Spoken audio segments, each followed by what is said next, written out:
दोस्तों,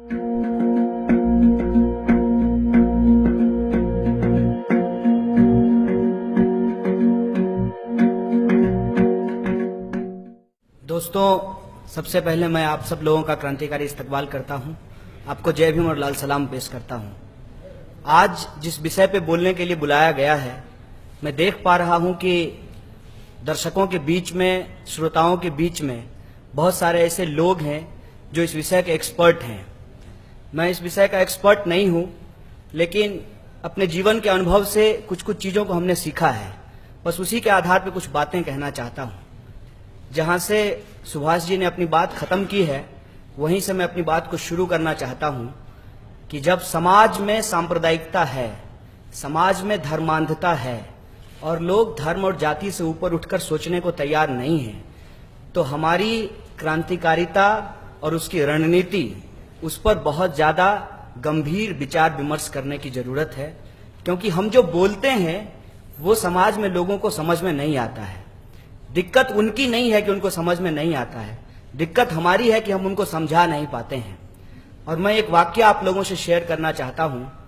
मैं धार्मिक नहीं हूं, मुझे धर्म से कोई लेना देना नहीं है, लेकिन एक बात मैं बार बार समझने की कोशिश करता हूं कि जय श्री राम और राम राम में क्या फर्क है। और यह बात मुझे समझ में आती है कि जय श्री राम और राम राम में यह फर्क है कि जय श्री राम के नाम पे हिंदू टेरर को फैलाया जा सकता है, लेकिन राम राम के नाम पे हिंदू टेरर को नहीं फैलाया जा सकता है। ये बहुत छोटी सी बात है। और जब इसका एग्जाम्पल हम एक जगह दे रहे थे, तो हमारे एक साथी ने आकर कहा कि आप धर्म की वकालत कर रहे हैं। हमने कहा कि नहीं, हम धर्म की वकालत नहीं कर रहे हैं, धर्म का इस्तेमाल कर रहे हैं धर्मांधताओं के खिलाफ, सांप्रदायिकता के खिलाफ, गैर लोकतांत्रिक लोगों के खिलाफ, और जो धर्म के नाम पर टेरर फैलाते हैं उनके खिलाफ। और ये सवाल जब हमने उनको कहा तो कुछ चीजें निकल करके सामने आई उस विमर्श में, वो मैं आपसे शेयर करना चाहता हूं। हमने कहा कि राम जब सबरी का बेर खा रहे हैं, उस राम की तस्वीर आरएसएस को नहीं भाती है। राम की कौन सी तस्वीर आरएसएस को भाती है? कान तक धनुष का प्रत्यंचा चढ़ा रखा है राम, और इस बात के लिए तैयार हैं कि किसी की भी गर्दन काट देंगे। तो ये जो सवाल है, धर्म का जो ये विश्लेषण है, और लोगों के विश्वास का, लोक संस्कृति का, धार्मिक आस्था का जिस तरीके से राजनीतिक इस्तेमाल किया जाता है अपने आर्थिक फायदे के लिए, इस बात को समझना बहुत जरूरी है। दंगा, टेरर या कोई भी चीज, उसके पीछे उसका एक पॉलिटिकल इकोनॉमी काम करता है।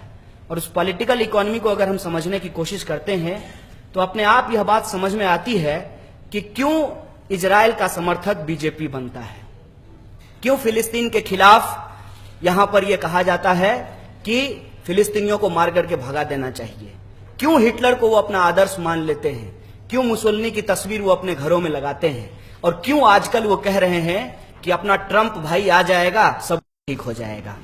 इसका मतलब क्या है? इसका मतलब ये है कि जो लोग इस देश के अंदर, दुनिया के अंदर समानता की बात करते हैं, जो लोग कहते हैं कि धर्म लोगों का एक व्यक्तिगत मसला है, इसके आधार पर राजनीति नहीं होनी चाहिए, उन लोगों के खिलाफ जो लोग कहते हैं कि धर्म के आधार पर ही राज्य की स्थापना होनी चाहिए, चाहे वो इस्लामिक स्टेट हो या हिंदू स्टेट हो, उनको दिक्कत होती है।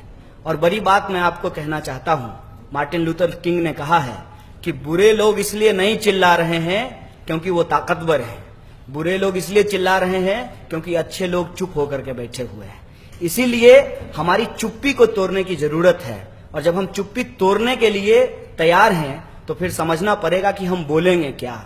और जब हम बोलेंगे तो हमको लगता है कि जो हमारे ऊपर तोहमत लगती है उससे ही अपनी बात की शुरुआत करनी चाहिए, और कहना चाहिए बहुत जोर जोर से कि आतंकवाद का कोई धर्म नहीं होता, लेकिन आतंकवाद हमेशा धर्म का इस्तेमाल करता है। जैसे आईएसआईएस इस्लाम का इस्तेमाल कर रहा है, वैसे आरएसएस हिंदू का इस्तेमाल कर रहा है। इसीलिए ये दोनों समाज के लिए खतरनाक हैं। और खुद मैकियावेली बोल करके गया है कि किसी भी मॉडर्न स्टेट में धर्म की कोई जगह नहीं होनी चाहिए। धर्म जब व्यक्तिगत मसला है तो बताइए कि मस्जिदों से ये फतवा क्यों जारी किया जाता है कि इनको ही वोट देना चाहिए। शंकराचार्य घूम घूम करके क्यों कहते हैं कि इसको ही वोट देना चाहिए। जब धर्म व्यक्तिगत मसला है तो राजनीति में उसका क्या काम है। ये जो एक पोजीशन लेने की जरूरत है, प्रिंसिपल्ड पोजीशन, अगर उसको हम नहीं लेंगे तो हमारे ऊपर तोहमत लगती रहेगी। और इस तोहमत का फायदा कौन उठाएगा? फायदा उठाएगा वो झूठ बोलने वाला इंसान जो आजकल देश का प्रधानमंत्री बना हुआ है। क्या कहते हैं? कहते हैं कि दलितों को मत मारिए, मुझे गोली मार दीजिए। साहब, आपको क्यों गोली मार दें? आपको क्यों गोली मारा जाए और किसी को क्यों गोली मारा जाए? जब हम कहते हैं कि हमारे देश में लोकतंत्र है, किसी को गोली नहीं मारा जाएगा और जो मारेगा उसको उठा करके जेल में डाला जाएगा, उसकी मंदिर नहीं बनाई जाएगी। आपने गोडसे की मंदिर बनाई है क्योंकि आप गोली मारने और गोली चलाने की संस्कृति में विश्वास करते हैं। इसीलिए राम की जो तस्वीर है वो सबरी के साथ नहीं है, वो धनुष उठाए हुए राम है।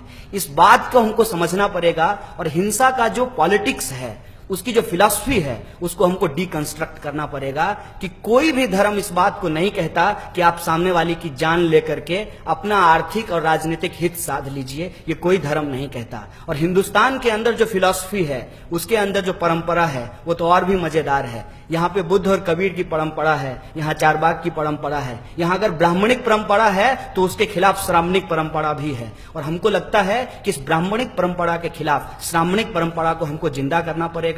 ना धार्मिक होते हुए भी धर्म के अंदर जो अच्छी बात है उसको हमको बाहर निकालना पड़ेगा।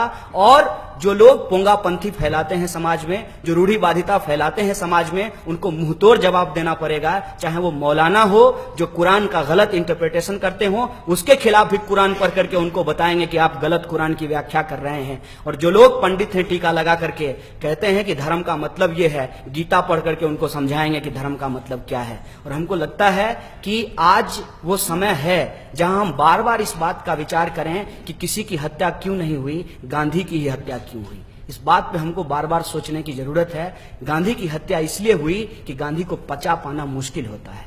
गांधी को पचा पाना इसलिए मुश्किल होता है क्योंकि गांधी इस देश के अंदर जो लोक संस्कृति रहा है, उस ट्रेडिशन को वो रिवाइव करते हैं। और अगर हम उस लड़ाई को आगे बढ़ा करके देखते हैं तब हमको लगता है कि गांधी के साथ साथ इस संघर्ष में हमारी अगर सबसे ज्यादा मदद किन्हीं से हो सकती है तो वो बाबा साहब भीमराव अंबेडकर थे, जो बार बार कहते थे कि इस देश की सबसे बड़ी समस्या कास्ट है और कास्ट के चलते जो रिलीजन का जो स्ट्रक्चर है वो बदल जाता है। इसीलिए बाहर के जब आप क्रिश्चियनिटी को देखेंगे तो वहां पे कास्ट का स्ट्रक्चर आपको नहीं मिलेगा, लेकिन जब आप केरल जाएंगे तो वहां पे दो तरह की लाइन चर्च में लगती है। एक तरफ जो अपने आप को सीरियन क्रिश्चियन कहते हैं उनकी लाइन होती है और दूसरी तरफ जो नॉन सीरियन क्रिश्चियन होते हैं उनकी लाइन होती है। हमको लगता है कि इस कास्ट के स्ट्रक्चर का भी इस्तेमाल करके, इसको डिकंस्ट्रक्ट करके भी हम धार्मिक टेरर से बच सकते हैं और लोगों को बता सकते हैं कि जब एक अजलाफ अपनी बेटी की शादी अशरफ से नहीं करेगा, बताओ तुम्हारा धर्म एक कैसे है। जब एक ब्राह्मण अपनी बेटी की शादी दलित से नहीं करेगा और एक दलित अपनी बेटी की शादी ब्राह्मण से नहीं करेगा, तो बताओ तुम्हारा धर्म एक कैसे है। ये धर्म हम लोगों को नहीं जोड़ता है। अगर हम लोगों को कोई चीज जोड़ सकता है तो वो इंसानियत है, और इंसानियत अपने आप में कोई आइसोलेशन में नहीं रहता है। इंसानियत की भी एक बुनियाद होती है और वो बुनियाद हमारे सोशियो पॉलिटिकल, कल्चरल और इकोनॉमिक स्ट्रक्चर से जुड़ा होता है। बार बार मैं इस सवाल को सोचने की कोशिश करता हूं कि अखलाक की हत्या क्यों हुई जबकि वो पेशे से लोहार था। अखलाक की हत्या इसलिए हुई क्योंकि अब हमको लोहार की जरूरत नहीं है।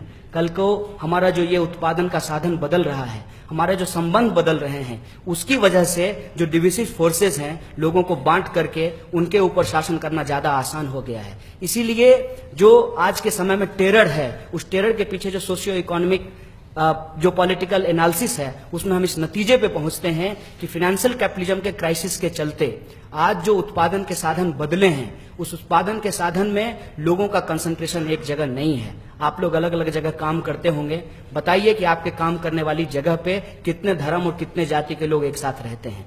आज मजदूरों का डिसेंट्रलाइजेशन हुआ है। उत्पादन के साधन बदलने के चलते कोई ऐसी जगह नहीं है जहां हजारों मजदूर एक साथ काम करते हैं, जहां वो एक कल्चरल डायलॉग करते हैं, जहां वो एक रिलीजियस डायलॉग करते हैं, जहां से धार्मिक सर्वधर्म संभाव की जो है एक भावना पनपती है, आज वो भावना पनपनी बंद हो गई है। इसीलिए लोगों को बांटना आसान हो गया है। इसीलिए हिंदुओं को ये बता करके तोड़ा जा सकता है कि मुसलमान के चलते बेरोजगारी है, और बेरोजगार मुसलमान को ये कह करके तोड़ा जा सकता है कि इस देश में अब आरएसएस आ गया है तो हम लोगों को ओवैसी के पीछे चल देना चाहिए। हमको लगता है कि ये जो एक्सट्रीमिज्म है इससे हमको बचने की जरूरत है, और फाइनेंशियल कैपिटलिज्म पे चोट करते हुए जो हमारा बुनियादी सवाल है उस पर हमको आंदोलन को खड़ा करने की जरूरत है, वरना मोदी और ट्रंप में हम ज्यादा फर्क नहीं कर पाएंगे। और वो जो बोल रहा है वो सीधे सीधे अंग्रेजी में बोल रहा है, और ये आजकल थोड़ा नाटक करके हिंदी में बोलते हैं। इन्होंने क्या बोला है, कहा है कि बादशाह लोग गाय का इस्तेमाल करते थे जब राजा और बादशाह की लड़ाई होती थी। हमारी नजर में तो राजा और बादशाह में कोई अंतर नहीं है। राजा का अपना कोई धर्म नहीं होता था। राजा का एक ही धर्म था, प्रजा का शोषण करना, चाहे उसका धर्म कुछ भी हो, चाहे वो मंदिर जाता हो या मस्जिद जाता हो। लेकिन राजा के धर्म से ऐतिहासिक काल का विवेचन किया जाता है, और उस समय लोगों की जो खान पान रही थी, मतलब बाबर की गलती का बदला जुम्मन मियां से लिया जाएगा। ये जो परिस्थिति समाज के अंदर पैदा की गई है, इस पे हमको रैशनली सोचने की जरूरत है। और कितना शानदार बात प्रधानमंत्री जी बोले हैं कि सब लोग आह वाह कर रहे हैं, लेकिन उस लाइन का अगर एनालिसिस करें तो हमको समझ में आता है। उन्होंने कहा है कि नकली गौरक्षकों से देश टूट रहा है, मतलब असली गौरक्षकों से देश जुड़ जाएगा। साहब, गौरक्षकों से देश नहीं जुड़ता है। बेरोजगारी का समस्या हल करने से, लोगों के अंदर जो गरीबी का सवाल है उसको हल करने से, शिक्षा का सवाल हल करने से, समाज के अंदर जो भ्रष्टाचार है उसको दूर करने से, और जो असमानता है, चाहे वो जाति के आधार पे हो, लिंग के आधार पे हो या धर्म के आधार पे हो, उस असमानता को दूर करने से समाज जुड़ता है। क्योंकि असमानता कभी भी समाज में समरसता नहीं लाती है। और ये आरएसएस बार बार घूम घूम करके कह रही है सामाजिक समरसता। किसी की गर्दन काट करके आप कौन सी समरसता लाएंगे? किसी के बाप को अगर दंगे में मार दिया गया है, उसका बेटा स्वाभाविक रूप से एक फंडामेंटलिज्म की तरफ जाएगा। जब तक आप ये जो लेट जस्टिस है, ये जो डिलेड जस्टिस है, इस प्रॉब्लम को रिजॉल्व नहीं करेंगे, समाज के अंदर शांति स्थापित नहीं हो सकती है। इसीलिए अगर हम समाज में शांति स्थापित करना चाहते हैं और टेरर के खिलाफ अपनी आवाज को बुलंद करना चाहते हैं, लोकतंत्र की बुनियाद को मजबूत करना चाहते हैं, तो हमको लगता है कि कुछ चीजों पे बहुत बेबाक होकर के हमको बोलने की जरूरत है कि मॉडर्न स्टेट में रिलीजन की कोई जगह नहीं है। रिलीजन आपका व्यक्तिगत मसला है, आपको जैसे करना है आप कीजिए, आपको जो खाना है खाइए, आपको जो पहनना है पहनिए, लेकिन लोकतंत्र आपके इशारे पे नहीं चलेगी। लोकतंत्र संविधान के हिसाब से चलेगा, ना मनुस्मृति से चलेगी, ना कोई दूसरी आसमानी किताब से चलेगा। ये बात हमको स्पष्ट तौर पे कहना पड़ेगा। और दूसरी बात कि धर्म का इस्तेमाल करके जो आप वोट बैंक की राजनीति करते हैं, हम इसको खारिज करते हैं। हम वोट देंगे अपने मुद्दों के आधार पे, और हमारा मुद्दा विद्यार्थी होने के नाते शिक्षा है, नौजवान होने के नाते रोजगार है, महिला होने के नाते जेंडर जस्टिस है,